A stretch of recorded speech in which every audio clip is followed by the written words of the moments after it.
Welcome back, beautiful people. I hope everyone is doing great. Channel asigi ariba listeners amadi anoba listeners pumnamakbu narita sanathoina Manipuri Story Collection YouTube channel asida amuka hanna taram nokseri. Matam khara mayamdagi break lawzaruraba matungda ngasi mayamgi thawalgi damakta amuk anoba wari ama buduna laksari. Ngasi channel asida khudol tamjagadoriba wari asibu ibirakliba writer asi matam kayagi mamangdagi aikogi Manipuri Story Collection Facebook page da wari kaya ama contribute tawbirakraba yamna promising oiba contemporary writer amakhakni leizare miyamgi damakta Manipuri Story Collection YouTube channel asida aihaki taratare suba khudoloina presenting to you all asaning thawzagi sakthibi nuksibi hauzi wari asi hauzarage miyam punna taminarasi.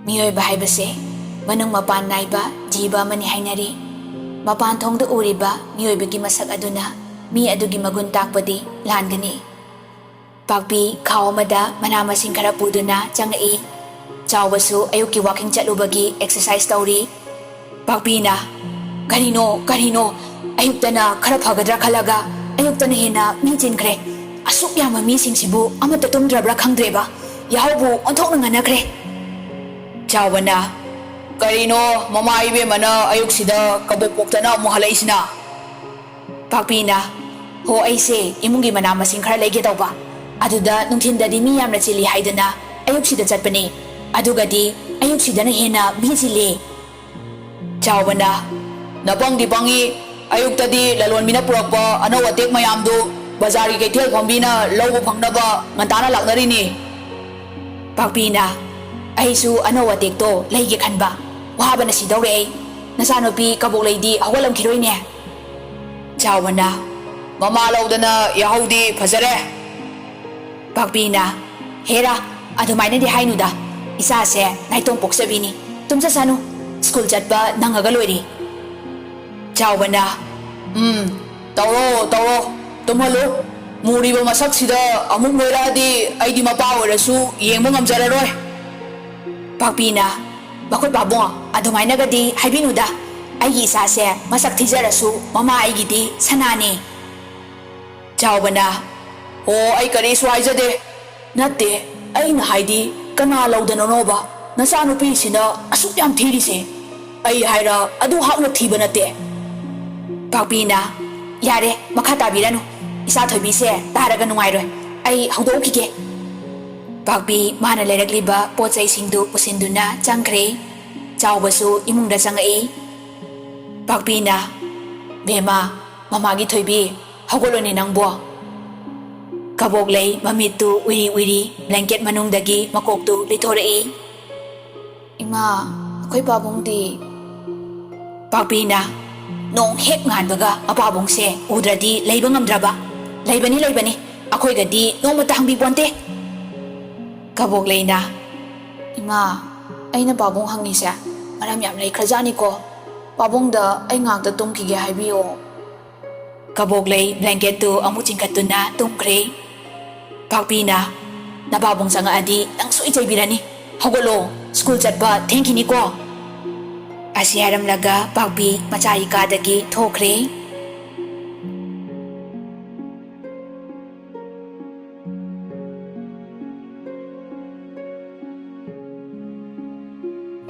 pakpi kitchenda chai sing thongnaba kanna hotnari ngahak leraga chai sing chaba loraga kabok leisu school chatnaba loisilaga thoklei pakpina bema ima manam namgese horen ojana takpodo monna gyan dana tawko kabok leina hoi mama chalukige babong ai chalukige Chawbana hoi ngausinanu ko miga mo onsinadana khananu ko kabok leina Hoi baba mo. Somdana Roshan mapimaro loisilaga imungdagi praprapsen thorai matungda thambalsu machanupabu tanarei Roshan na ima ai salukige thenge rohina ngairamani thambal na bungo ngai khone nangbo ima manam namgese nangna hatu basina ꯅꯪꯅꯤ ꯇꯞꯅ ꯒꯥꯔꯤꯒꯗꯣ ꯌꯦꯡꯗꯅ ꯊꯧꯀꯣ. ꯔꯣꯁꯟꯅ ꯍꯣꯏꯕ ꯃꯃꯥ ꯕꯥꯏ ꯕꯥꯏ ꯆꯠꯂꯦ ꯍꯥꯏꯔꯒ ꯃꯥꯒꯤ ꯕꯥꯏꯛꯇꯨ ꯊꯧꯗꯨꯅ ꯊꯣꯛꯈ꯭ꯔꯦ.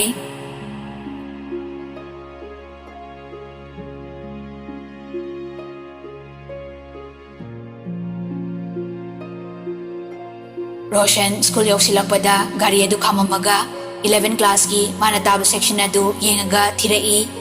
Classroom changakpada mapa sanana kaboglaisu bag thamamaga tholakpada uhaudadana anidu thingsinai. Kaboglaina ima Roshanna sorry sopro ayu uhaudre.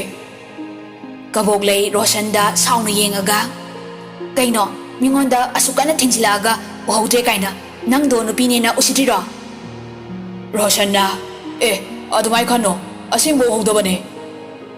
Kaboglaina nang yam horokanu ko ahanbo oibagi kem haibidrabane matungda amu soisinaradi kedoge yango masaksiga. Adu hairamaga kaboglai sauna amu changaga mai phamamda phammi.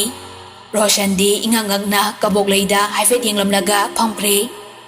Dolina nangi ming kay koge tinase aigidi Doli kawe. Kaboglaina hoyaye tinase aigidi kaboglai. Somdana Rohit class-ta changlaktuna Roshan-gi manakta phammi. Nupi mayamdu Rohit-ta loina yenglai. Kaboglai-di yenglude. Rohit aduki matik masang mataw phasai. Sakta sabanda awatpa amata laite. Nupa ama oibagi yamna limnasu phasai. Matamsigi auba nupina ngaudaba pamdaba yaudi. Roshan-na hero kaino adu yam thenglide. Rohit-na ahanbani nupi masak phajaba khai kelangena khara nairakpani ya yadrabo. Roshan-na yare 50-50 male saksiga. Rohit-na phasai hainingido khange nangna khalamdoise ainaga nupi oiramadi masi soidana aigi oini kaina natro. Rohit-na mayai hi gatli. Roshan-na kaboglaida lona loni yengi. Rohit-na kanadano yam lemba saraga chepthariduna. Roshan-na langano tumin phamo masinsi namana kabog pijarakpro. Rohit-na kai haibadude.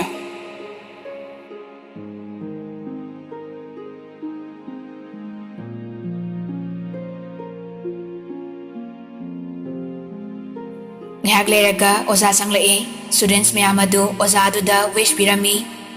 Good morning sir. Oza aduna good morning my dear students. Okay, please have a seat. Students mayam du tumin tumina phammi. Oza aduna ngasina ahanba class oibanina mayam sakhangnaba oina intro hana tausi. Mamangdagi hana haurasi. Roshan-na sir ai Roshan Kaisampatagi. Rohit-na Sir, Rohit from Singjamai. Mayamsu mari self introduction tongnarai. Kaboglai gi mapa yaurokpada kaboglai tamna haugalai. Sir, ai kaboglai Thawaldagi. Mayamdu kaboglai da pulap yengai. Mubanasu changdamna pham leitre. Samlangdunaga karli oibaga yengbada pura yenghaidre haiba phau yare. Kaboglai mukthi banupi mayamdu amuk phauba udre haiba yai. Maitay nupi lagta asuk thibadi lerambani haiba thasade. Mamit-dusu muraga lauri. Chimbal-dusu muraga chauri. Kaboglai ming hairakpada ozadu ngakna amuk hanna hangi. Kari haiba nangi mingdo? Kaboglai-na kaboglai haibane sir. Angakpa magaloinana oza amadi students mumba kaboglai-da pulap yengi. Ozaduna kaboglai haiba. Mayamdu machin khumduna tumin noi. Nakanda Rohit-na tapna Roshan-gi nakongda changsilaga. Asidi kaboglai amubini ne. Nate madi soire tiki lay kaubise bai. Roshan-na mi tani henangsu. Rohit-na kanamino tiki lay ro masam se yengo wire chabun nama maina chako male. Yam phasai haiba itaw bundu. Kaboglai sanariba waridu tari. Rohit hoi marakta sat yengi. Oza lairi haibaga kauba makai yengkiba midyeng mifam hongti. Mathanta machinda soli. Asidi kanano he? Maoi salo hosikido. Phasai he. Kaboglay oza lay haiba kawba makai Rohit hoina phamliba maikaiduda mamit kuptana yengduna lay. Magi mataududa Dolina khuningna kakthili. Kaboglayna ayoma khangawdana khanglaw lawthokhi. Students mayamdu kaboglayda loini yengai. Oza aduna Kaboglay kaidore kari mangmangure. Kaboglay ikaina hagolaga Sir mangmangba nate kaksinga sawwana chikpani. Oza aduna yare famo ngasidi swide loisalasiko hayeng amuk makha satharasi. Oza su class R loiraduna thokre.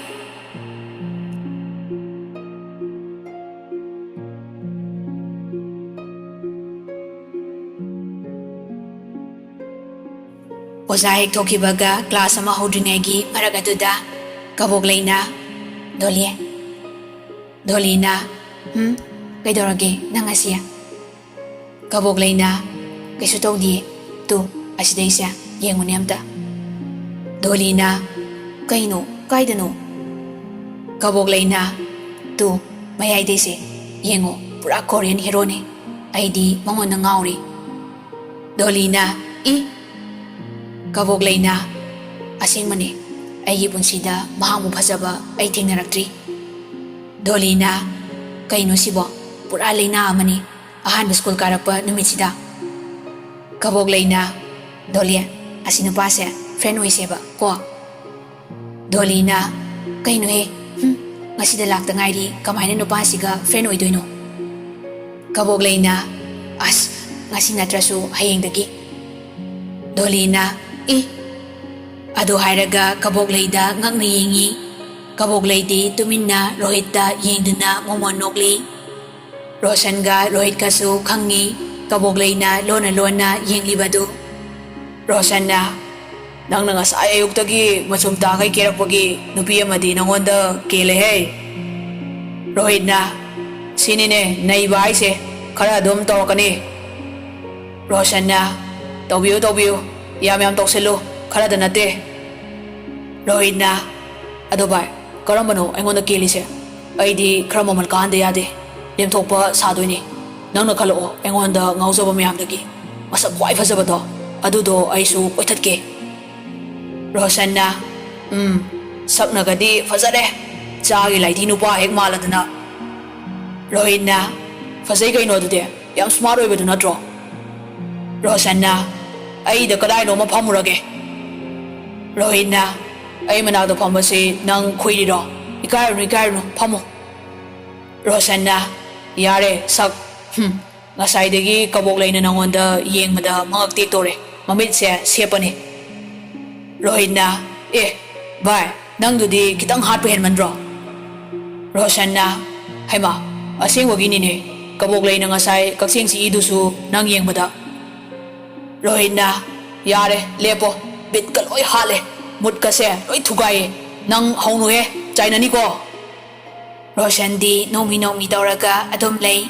Rohit di ikan nakari. Roshanna bai Kaboglayna nungsi haira di nang kay komne.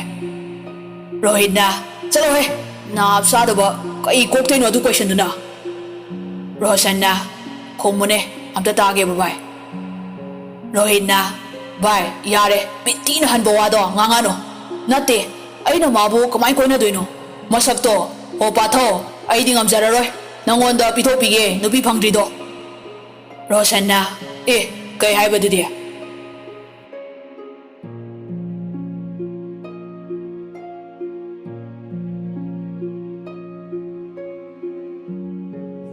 class matang haukiduna school gi matam loraduna mayamdu mayumda halaknari. Thambalna bungo sese imana sangom semabani thaksalo isabu class kamai tawge. Roshanna ma nungai class da nachagi thamoi leore. Thambalna kari haino aduna. Roshanna aisu khangdri khar leraga khangni mama. Thambalna tauno angang yam oidi ko noi lam hengano ngak pothasaro imasu imungi thabakita losenbe yauruge natai masu masangam di haibani. Roshanna hoi nasadi ngasidi wakan gase ipai re ꯊꯃꯣꯏ ꯌꯥꯎꯗꯕꯒꯤ ꯏꯍꯥꯡ ꯍꯥꯡꯉꯤ ꯏꯁꯥꯁꯦ. ꯊꯝꯕꯥꯜꯅ ꯃꯁꯤꯗꯤ ꯃꯃꯥ ꯊꯣꯛꯈꯤꯕꯗ ꯔꯣꯁꯟ ꯃꯃꯣꯟ ꯅꯣꯛꯅ ꯂꯩꯍꯧꯏ. ꯃꯊꯟꯇ ꯋꯥꯈꯜꯗ ꯈꯜꯂꯤ. ꯅꯨꯡꯁꯤꯕ ꯍꯥꯏꯕꯁꯦ ꯃꯃꯤꯠ ꯎꯗꯕ ꯃꯤꯠ ꯇꯥꯡꯕꯅꯤ ꯍꯥꯏꯕꯁꯦ ꯆꯨꯝꯃꯤꯀꯣ. ꯉꯁꯤꯗ ꯈꯪꯉꯤ. ꯆꯝꯖꯕꯤ ꯊꯃꯣꯏꯗꯣ ꯃꯁꯥ ꯇꯥꯛꯇ ꯂꯧꯔꯨꯔꯦ. ꯁꯤꯕꯨ ꯗꯟꯗꯤ ꯑꯃꯨꯛ ꯐꯪꯒꯗꯣꯔꯤꯕ꯭ꯔꯥ? ꯅꯥꯀꯟ ꯑꯃꯔꯣꯝꯗꯅ ꯒꯤꯇꯥꯅ ꯍꯩꯃꯥ ꯀꯩꯗꯧꯔꯤꯕ ꯑꯗꯨꯗꯤ? ꯅꯠꯇꯦ, ꯅꯪꯕꯨ ꯅꯨꯄꯥꯔꯣ ꯅꯨꯄꯤꯔꯣ ꯍꯥꯏꯕ? ꯔꯣꯍꯤꯠꯅ ꯃꯣꯝ ꯀꯩꯗꯧꯔꯒꯦ? ꯅꯨꯡꯗꯥꯡ ꯋꯥꯏꯔꯝ ꯁꯨꯝ ꯋꯥꯀꯤꯡ ꯆꯠꯂꯨꯒꯦ ꯇꯧꯕꯅꯦ. ꯒꯤꯇꯥꯅ ꯆꯠꯀꯅꯣ ꯍꯥꯏꯕ ꯅꯠꯇꯦ, ꯀꯥꯖꯜꯒ ꯌꯦꯛꯏꯗꯨꯕꯨ ꯍꯥꯏꯕꯅꯦ. ꯔꯣꯍꯤꯠꯅ ꯃꯣꯝ ꯍꯧꯖꯤꯛ ꯃꯇꯝꯗꯤ ꯁꯤ ꯉꯥꯛꯇꯅꯦ. ꯃꯤꯠꯈꯥꯗ ꯀꯥꯖꯜ khitang ꯄꯥꯔꯞꯅ ꯌꯦꯛꯑꯗꯤ ꯅꯁꯥꯅ ꯌꯦꯡꯉꯨꯕꯗ ꯂꯩꯁꯥꯕꯤ ꯃꯁꯛ ꯐꯖꯕꯤꯁꯤꯡꯁꯦ ꯂꯣꯏꯅ ꯀꯦꯟꯗꯣꯏꯅꯦ. ꯒꯤꯇꯥꯅ ꯐꯖꯔꯦ, ꯁꯨꯃꯥꯡ ꯂꯤꯂꯥꯒꯤ ꯖꯣꯀꯔ ꯃꯥꯜꯂꯦ. ꯔꯣꯍꯤꯠꯅ ꯄꯂꯦ ꯑꯗꯨꯃꯛꯇꯤ ꯈꯔ ꯍꯦꯟꯃꯟꯗ꯭ꯔꯣ? ꯑꯗꯨꯁꯨ ꯅꯆꯥ ꯇꯣꯝꯄꯣꯛꯇ. ꯒꯤꯇꯥꯅ ꯌꯥꯔꯦ, ꯌꯥꯝ ꯌꯦꯡꯅꯤꯡꯗ꯭ꯔꯦꯀꯣ, ꯅꯪ ꯂꯝ ꯌꯥꯝ ꯍꯦꯟꯅꯨ.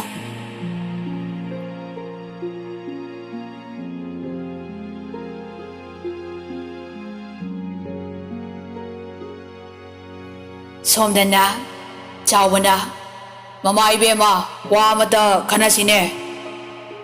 ꯄꯥꯛꯄꯤꯅ ꯀꯩ ꯋꯥꯅꯣ ꯃꯈꯣꯏ ꯄꯥꯕꯨꯡ? ꯆꯥꯎꯕꯅ ꯃꯃꯥꯡꯒꯤ ꯇꯥꯗ ꯇꯣꯃꯥꯜꯒꯤ ꯃꯆꯥꯅꯨꯄꯤꯗꯣ ꯍꯥꯟꯅ ꯌꯥꯝ ꯊꯤꯔꯝꯗ꯭ꯔꯣ? ꯃꯨꯔꯒ ꯃꯅꯥꯇꯣꯟꯒꯗꯣ ꯏꯆꯥꯎ ꯆꯥꯎꯗꯅ ꯃꯌꯥꯒꯗꯣ ꯂꯣꯡꯅ ꯀꯥꯛꯄꯗꯣ ꯈꯪꯕ꯭ꯔꯣ? ꯄꯥꯛꯄꯤꯅ ꯍꯣꯏꯅꯦ ꯈꯪꯉꯦ, ꯑꯗꯨ ꯀꯩꯗꯧꯔꯒꯦ ꯃꯈꯣꯏ ꯄꯥꯕꯨꯡ? ꯆꯥꯎꯕꯅ ꯑꯇꯩ ꯅꯠꯇꯦ, ꯃꯗꯨ ꯑꯉꯥꯡꯗꯨ ꯍꯧꯖꯤꯛꯇꯤ ꯆꯥꯎꯈꯠꯂꯕꯅꯤꯅ ꯄ꯭ꯂꯥꯁꯇꯤꯛ ꯁꯔꯖꯔꯤ ꯇꯧꯔꯤꯅꯤ ꯍꯥꯏ. ꯂꯥꯏ ꯃꯆꯥꯒꯨꯝ ꯐꯖꯔꯦ. ꯐꯤल्मꯒꯤ ꯍꯦꯔꯣꯏꯟꯒ ꯑꯣꯏꯔꯦ ꯍꯥꯏ. ꯑꯣꯟꯊꯣꯛꯅ ꯐꯖꯈ꯭ꯔꯦ. ꯄꯥꯛꯄꯤꯅ ꯑꯗꯨ ꯀꯩꯗꯧꯔꯒꯦ, ꯃꯔꯥꯏꯕꯛꯀꯤꯅꯤ, ꯐꯔꯦ ꯐꯔꯦ. ꯆꯥꯎꯕꯅ ꯅꯨꯄꯤ ꯅꯪꯁꯦ ꯑꯣꯟꯊꯣꯛꯅ ꯒ꯭ꯌꯥꯟ ꯇꯥꯗꯦꯗ. ꯄꯥꯛꯄꯤꯅ ꯀꯩꯗꯧꯔꯒꯦ ꯑꯩꯅ ꯑꯃꯨꯛ? ꯆꯥꯎꯕꯅ ꯑꯩꯈꯣꯏꯒꯤ ꯏꯆꯥ ꯀꯕꯣꯛꯂꯩꯁꯦ ꯑꯩꯅ ꯋꯥꯈꯜ ꯑꯃ ꯁꯨꯝ ꯈꯜꯂꯤꯕ. ꯄꯥꯛꯄꯤꯅ ꯑꯣꯏꯔꯣꯏ, ꯅꯆꯥꯅ ꯀꯩꯁꯨ ꯌꯥꯔꯣꯏꯀꯣ. ꯆꯥꯎꯕꯅ ꯀꯔꯤꯒꯤ ꯌꯥꯔꯣꯏꯗꯣꯏꯕ? ꯅꯠꯇꯦ, ꯃꯥꯕꯨ ꯃꯁꯛ ꯐꯖꯕꯤꯒ ꯑꯣꯏꯕꯁꯤ ꯄꯥꯝꯗꯦ ꯍꯥꯏꯕ꯭ꯔꯣ? ꯃꯩꯇꯩ ꯅꯨꯄꯤ ꯂꯛꯇ ꯑꯩꯒꯤ ꯏꯆꯥꯕꯨ ꯃꯁꯛ ꯊꯤꯕꯗꯤ ꯂꯩꯔꯝꯃꯔꯣꯏ. ꯄꯥꯛꯄꯤꯅ ꯍꯦꯔꯥ ꯃꯈꯣꯏ ꯄꯥꯕꯨꯡ, ꯑꯗꯨꯗꯤ ꯈꯔ ꯍꯦꯟꯃꯟꯗ꯭ꯔꯣ? ꯃꯁꯛ ꯊꯤ ꯍꯥꯏꯗꯨꯅ ꯏꯆꯥ ꯅꯠꯇꯦ ꯍꯥꯏꯒꯦ ꯍꯥꯏꯔꯤꯕ꯭ꯔꯣ? ꯆꯥꯎꯕꯅ ꯏꯆꯥ ꯅꯠꯇꯦ ꯍꯥꯏꯕ ꯅꯠꯇꯦ. ꯒ꯭ꯌꯥꯟ ꯇꯥꯎ ꯃꯃꯥ ꯁꯥꯕꯤ ꯅꯪꯕꯣ. ꯏꯆꯥ ꯑꯁꯤ ꯃꯃꯤꯡꯒ ꯃꯁꯛꯀ ꯆꯥꯟꯅꯗ꯭ꯔꯦ ꯍꯥꯏꯕ. ꯄꯥꯛꯄꯤꯅ ꯀꯅꯥꯅꯅꯣ? ꯏꯆꯥꯒꯤ ꯃꯤꯡꯁꯦ ꯐꯖꯈ꯭ꯔꯖꯥꯠꯅꯤ. ꯂꯩꯅꯝ ꯅꯨꯡꯁꯤꯕ ꯇꯥꯊꯣꯠ ꯇꯥꯊꯣꯠꯄꯗ ꯍꯥꯏꯗꯨꯅ ꯀꯕꯣꯛꯂꯩ ꯊꯣꯜꯂꯤꯕꯅꯤ. ꯆꯥꯎꯕꯅ ꯍꯣꯏꯅꯦ, ꯅꯪꯅ ꯅꯨꯡꯁꯤꯕꯒꯤ ꯑꯣꯏꯔꯁꯨ ꯁꯛꯀ ꯆꯥꯟꯅꯕ ꯊꯣꯜꯂꯗꯤ ꯐꯩꯗꯅ. ꯀꯕꯣꯛꯂꯩ ꯍꯥꯏꯗꯨꯗꯤ ꯌꯥꯝꯅ ꯉꯧꯕ ꯃꯤꯗ ꯊꯣꯟꯒꯗꯕ ꯉꯧꯔꯣꯛ ꯉꯧꯕ ꯂꯩꯅꯤ. ꯀꯕꯣꯛꯂꯩꯁꯦ ꯑꯃꯨꯕ ꯂꯩ ꯅꯠꯇꯦꯀꯣ. ꯄꯥꯛꯄꯤꯅ ꯍꯣ ꯑꯩꯁꯨ ꯈꯪꯖꯩꯌꯦ. ꯏꯆꯥꯒꯤ ꯃꯥꯏꯊꯣꯡꯗ ꯃꯨꯖꯔꯁꯨ ꯑꯩꯒꯤ ꯏꯆꯥꯒꯤ ꯃꯤꯡꯗꯤ ꯃꯇꯤꯛ ꯃꯉꯥꯟꯅ ꯉꯧꯔꯣꯛ ꯉꯧꯍꯟꯒꯦ ꯍꯥꯏꯗꯨꯅ ꯀꯕꯣꯛꯂꯩ ꯀꯧꯔꯤꯕꯅꯤ. ꯆꯥꯎꯕꯅ ꯌꯥꯔꯦ ꯆꯠꯂꯣ, ꯅꯪꯒ ꯉꯥꯡꯅ ꯉꯝꯖꯄꯣꯠꯇꯦ ꯑꯩ. ꯆꯥꯎꯕ ꯍꯧꯒꯠꯇꯨꯅ ꯊꯣꯛꯈ꯭ꯔꯦ. ꯄꯥꯛꯄꯤꯁꯨ ꯅꯨꯡꯗꯥꯡꯒꯤ ꯆꯥꯛ ꯏꯁꯤꯡ ꯍꯣꯠꯅꯔꯤ. ꯀꯕꯣꯛꯂꯩ ꯃꯃꯥꯒꯤ ꯃꯅꯥꯛꯇ ꯆꯪꯉꯛꯏ. ꯃꯥ ꯀꯩ ꯏꯟꯖꯥꯡꯅꯣ? ꯄꯥꯛꯄꯤꯅ ꯀꯥꯡꯁꯣꯏ ꯊꯣꯡꯒꯦ, ꯅꯪꯕꯨ ꯆꯥꯛ ꯂꯥꯝꯃꯕꯣ? ꯀꯕꯣꯛꯂꯩꯅ ꯂꯥꯝꯗꯦꯗ ꯃꯥ, ꯁꯨꯝ ꯍꯪꯕꯅꯤ. ꯄꯥꯛꯄꯤꯅ ꯑꯇꯩ ꯂꯥꯏꯔꯤ, ꯇꯥꯗ ꯇꯣꯃꯥꯜꯒꯤ ꯃꯆꯥ ꯑꯊꯤꯕꯤ ꯑꯃ ꯂꯩꯕꯗꯣ, ꯀꯔꯤ ꯍꯧꯖꯤꯛꯀꯥꯟꯒꯤ ꯅꯣꯏꯒꯤ ꯄ꯭ꯂꯥꯁꯇꯤꯛ ꯁꯔꯖꯔꯤ ꯍꯥꯏꯕ꯭ꯔꯥ, ꯑꯗꯨ ꯇꯧꯔꯒ ꯂꯥꯏꯒꯤ ꯃꯆꯥꯃꯨꯛ ꯐꯖꯔꯦ ꯍꯥꯏꯅꯦ, ꯐꯤल्मꯒ ꯀꯨꯝꯃꯤ ꯍꯥꯏꯌꯦ. ꯀꯕꯣꯛꯂꯩꯅ ꯍꯣꯏ, ꯑꯗꯨ ꯀꯩꯗꯧꯔꯒꯦ ꯃꯥ? ꯄꯥꯛꯄꯤ ꯇꯞꯅ ꯅꯈꯣꯏ ꯄꯥꯕꯨꯡꯅ ꯏꯆꯥ ꯊꯣꯏꯕꯤꯒꯤꯁꯨ ꯇꯧꯁꯤꯔ ꯈꯜꯂꯝꯃꯤꯕ. ꯀꯕꯣꯛꯂꯩ ꯐꯝꯂꯝꯕꯗꯒꯤ ꯇꯞꯅ ꯍꯧꯒꯠꯂꯛꯏ. ꯃꯤꯑꯣꯏꯕ ꯈꯨꯗꯤꯡ ꯐꯖꯕꯕꯨ ꯄꯥꯝꯗꯕ, ꯑꯍꯦꯟꯕꯕꯨ ꯊꯤꯅꯤꯡꯗꯕ ꯂꯩꯔꯝꯒꯗ꯭ꯔꯥ? ꯑꯩꯒꯤ ꯊꯃꯣꯏꯁꯤꯁꯨ ꯐꯖꯕ ꯑꯍꯦꯟꯕ ꯑꯗꯨ ꯊꯤꯔꯤꯕ꯭ꯔꯥ? ꯑꯩꯒꯤ ꯃꯄꯥꯟꯊꯣꯡꯒꯤ ꯁꯛꯇꯝ ꯑꯁꯤꯅ ꯃꯤꯑꯣꯏꯕ ꯀꯌꯥꯗ ꯍꯩꯅꯗꯕ, ꯌꯦꯡꯅꯤꯡꯗꯕ ꯑꯣꯏꯔꯕꯁꯨ ꯑꯩꯕꯨ ꯊꯃꯣꯏ ꯁꯦꯡꯅ ꯅꯨꯡꯁꯤꯕꯤꯕ ꯑꯃꯈꯛꯇꯤ ꯁꯣꯏꯗꯅ ꯂꯩꯔꯝꯒꯅꯤ. ꯃꯍꯥꯛ ꯑꯗꯨꯕꯨꯅꯤ ꯑꯩꯅ ꯉꯥꯏꯔꯤꯕ. ꯑꯩꯕꯨ ꯃꯍꯥꯛꯀꯤ ꯁꯛꯊꯤꯕꯤ ꯅꯨꯡꯁꯤꯕꯤ ꯍꯥꯏꯅ ꯀꯧꯕꯤꯕ ꯃꯤꯀꯨꯞꯇ ꯑꯩ ꯄꯨꯝꯅꯃꯛ ꯁꯦꯝꯗꯣꯛꯄ ꯉꯝꯒꯅꯤ. ꯑꯩꯒꯤ ꯃꯥꯏꯊꯣꯡꯒꯤ ꯐꯖꯕꯗ ꯑꯩꯕꯨ ꯅꯨꯡꯁꯤꯕꯤꯔꯛꯄ ꯃꯍꯥꯛ ꯑꯗꯨꯗꯤ ꯑꯩꯒꯤ ꯐꯖꯕꯅ ꯂꯣꯏꯈꯤꯕꯗ ꯗꯥꯛꯐꯝ ꯑꯃꯗ ꯅꯨꯡꯁꯤꯕꯁꯨ ꯑꯗꯨꯃꯛ ꯂꯣꯏꯈꯤꯅꯤ꯫